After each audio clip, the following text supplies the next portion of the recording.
Okay, so let's talk about bedtime battles. This is something that I personally have dealt with from 2 up to 12. That for some reason, kids just want to stay awake. And for some reason, we're just really tired of them by the end of the day, and we want them out of our space. So I'm going to walk you through this, like I said, with different age groups, remembering the principles. So first, we're going to start with the W, and that is our warmth. Remember that we want to receive our kids and who they are.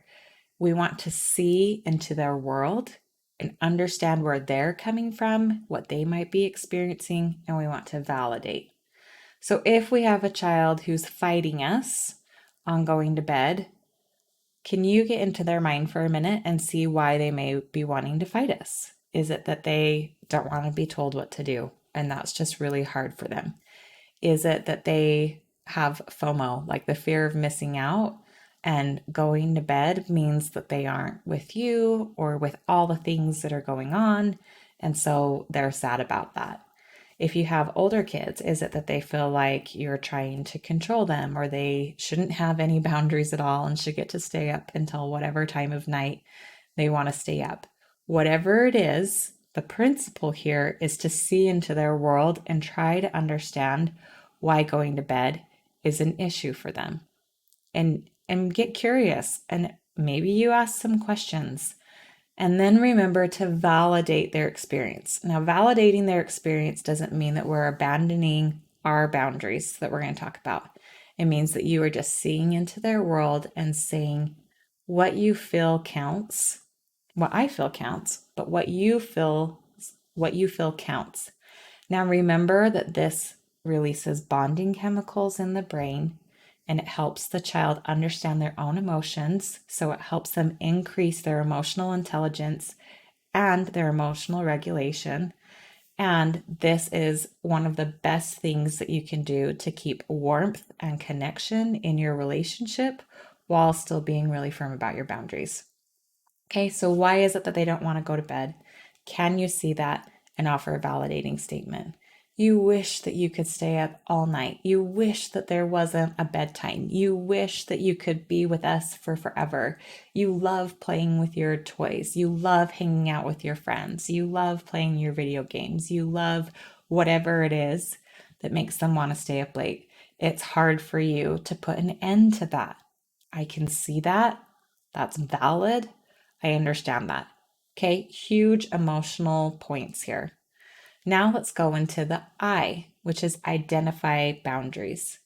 So what is your personal boundary around bedtime? Why do you even have a bedtime? Why are you setting this? We're going to talk about control in just a minute, but let's talk about your personal boundaries. Is it that you need a break and you need kids out of your space and you need your parenting hat taken off?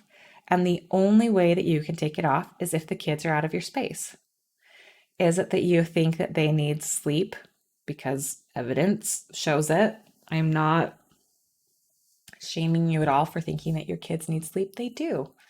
And is it because they're grouchy when they aren't sleeping or they're emotionally just volatile? We call it emotionally dysregulated. Like what is it about bedtime that is important to you? Oh, what are your other boundaries around bedtime? Is it that it needs to be easy, that it needs to not be a fight, that there needs to not be any power struggles around it? What are your personal boundaries around how bedtime goes? So get curious about that with yourself, get clear about that with yourself. And then we're going to move on to the S to look at sharing control and see which of these things we actually have control over, what's in our circle of control and what isn't. But first, you're going to get clear about your boundaries. Why do I care about bedtime? And how does bedtime need to work out so that it's not a problem for me? Okay. It's late at night. You've parented all day. Maybe you've worked too on top of that. You're probably exhausted. It is okay and totally appropriate for you to have kids out of your space and to feel like it should be easy. It's totally okay. All of those things are right. So identify those boundaries. Now let's move into the S. Okay, I'm putting up my three, like we're on the third letter. I don't know how to make that stop. So sorry about dings here and there. So in the S, now we're going to talk about sharing control. So if you remember our slide about the circles of control, what do you really have control over? And remember that they teach this in first grade to little kids. And it's a principle that is so painful to remember, but so important to remember.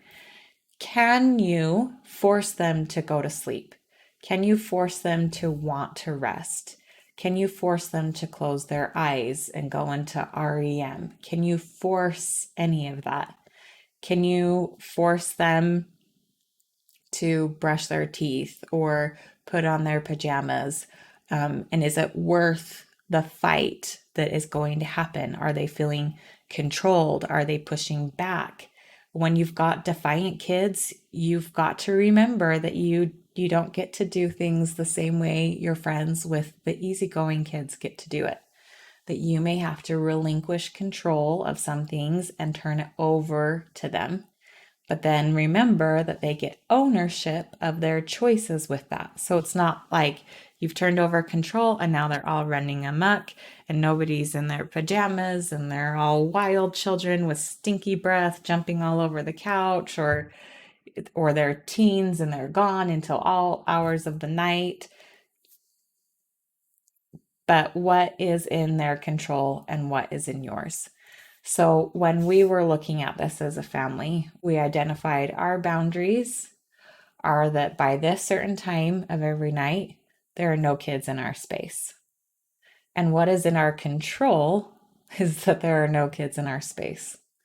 Now, whether or not they get in their pajamas or stay up late or brush their teeth, this is all super painful, and you guys may be questioning me right now. But remember, you've got to decide how many boundaries you're going to be firm on and have to hold, and how many power struggles you want. So we're trying to give as much control over as we can with as much ownership. So we decided bedtime is at this time. It needs to be easy. Bedtime, room, like you are in your room at this time. It needs to be easy. And we need to not be interrupted a bunch of times after you've gone into your room for the night. And then the rest of it is in their control. Now, with our younger child, who is 6 at the time of this recording, we still say, hey, it's time to get ready for bed. What do you want to do first? So we're giving control over to her, but we're still guiding it a little bit more. Do you want to get your jammies on first, or do you want to brush your teeth first? Do you want to brush your teeth in the living room or in our room? Do you want one story or do you want 2 stories? So we aren't just saying, hey, go to your room, it's 8:30, see you later, because she is younger and she isn't fighting us on all of this. So we are just giving her as much control as we can. Our 12-year-old, if we were to say, hey, do you want to get in your pajamas now or after dinner? He was fighting us on all of it. And so we relinquished all of it except for you're in your space at 8:30, not to keep on coming out and making appearances. So that's how we kind of handled it with different age groups. Now, if you've got kids who are 16 or 17 and you feel like, hey, they're older, they don't need to be in their room at 9:30 or 10, that's fine. That's up to you. You decide for you. And maybe it's, hey, we're in our space over here and mom and dad are just doing their own thing. You're welcome to join, or dad and I are going to go out on a date. Like, what do you need to stay okay? But still balance out that they're getting older and that maybe their bedtime needs to be later or whatever. You decide what your values are and what works for you as a family. But we've been warm, we've identified our boundaries, and we've relinquished control over the things that aren't in our control. We're sharing control as much as humanly possible so that it's as easy as possible. So now let's talk about the E, the earned consequences. So with our younger child, if there is a fight about getting to bed, we just say, uh-oh, this is too hard. Good night, and tuck her into her room, and that's the end. So that means no stories, no tucking in, all of those different things are just gone.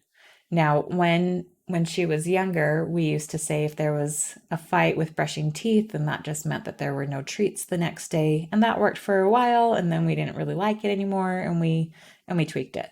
So you decide for you. But she made a choice, and it needs to not be my problem. So if she's making bedtime hard, that needs to not be my problem. That's her choice. She needs to own that.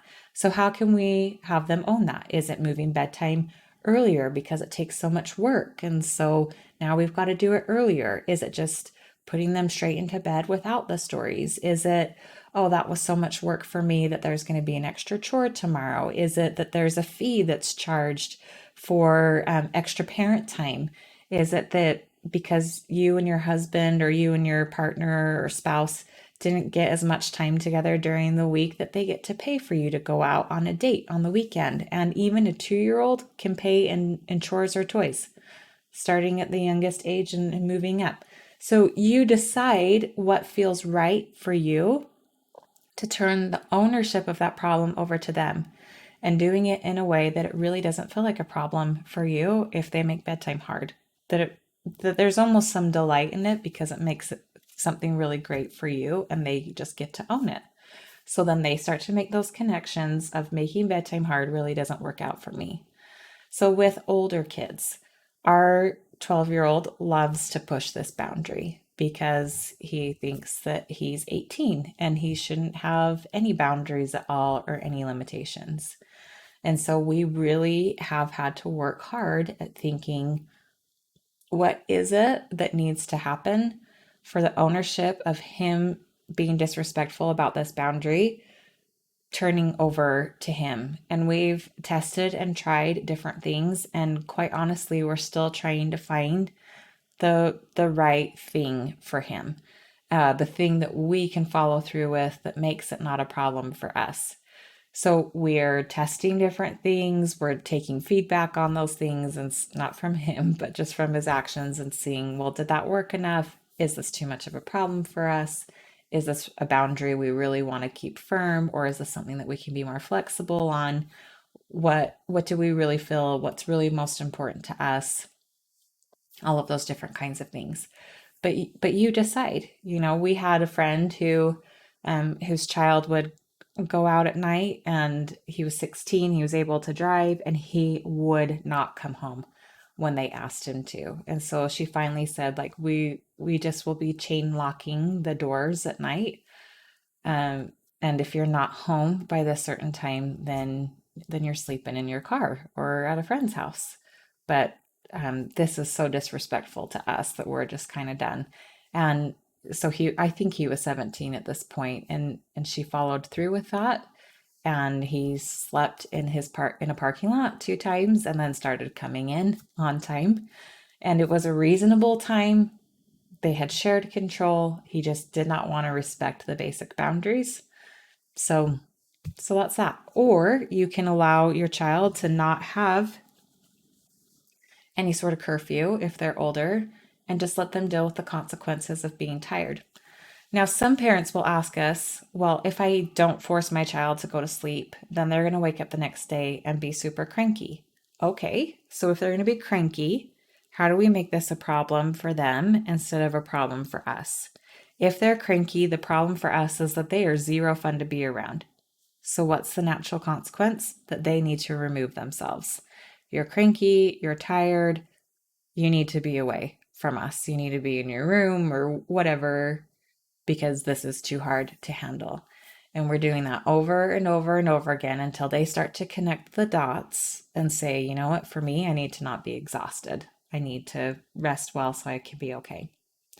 Now, I will tell you that when we gave control of this over to our son, it was like he was drunk with power, and he stays up till hours of the night that we don't appreciate and we don't love.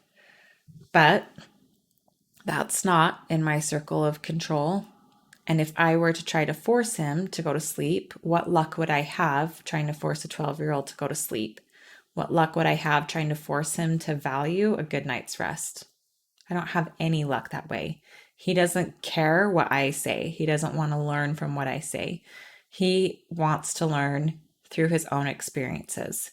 So if I back off and let him have many experiences dragging his butt to school because he's so tired, then he's eventually going to put the pieces together that he needs to exercise some self-control, pay attention to his own body, start to monitor that and care for it.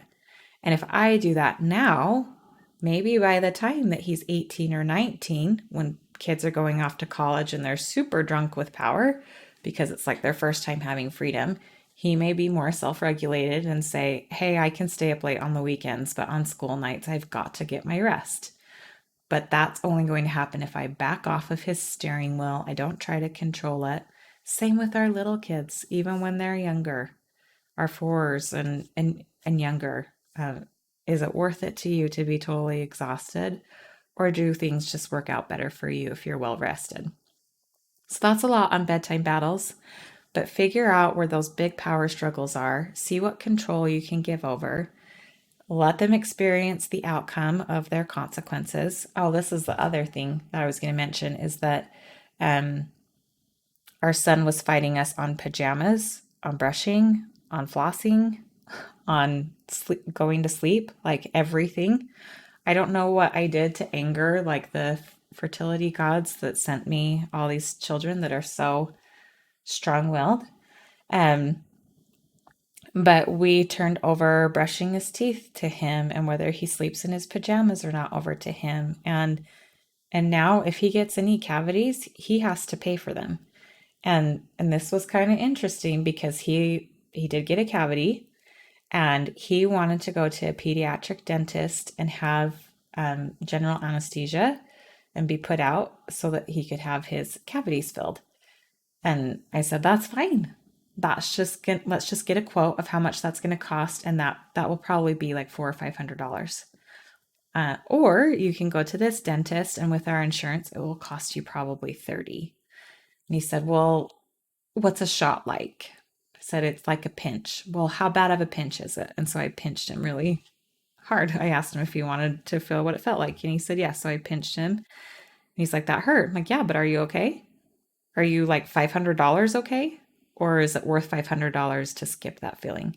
And he said that he wanted to just go to the general dentist, and he did, and he paid the $30 and he did awesome. And he's more regular with brushing than he was before. Still a little hit and miss. But if he's around me and his breath is stinky, I just say, dude, your breath is stinky. You need to back off of me. And that's all I have to say. And that's the natural consequence is when your breath is stinky, I don't want to be close to you. And he's starting to care about girls now. So when I say that, he usually goes and brushes his teeth. Do I wish that he would brush his teeth and floss every single night? Absolutely.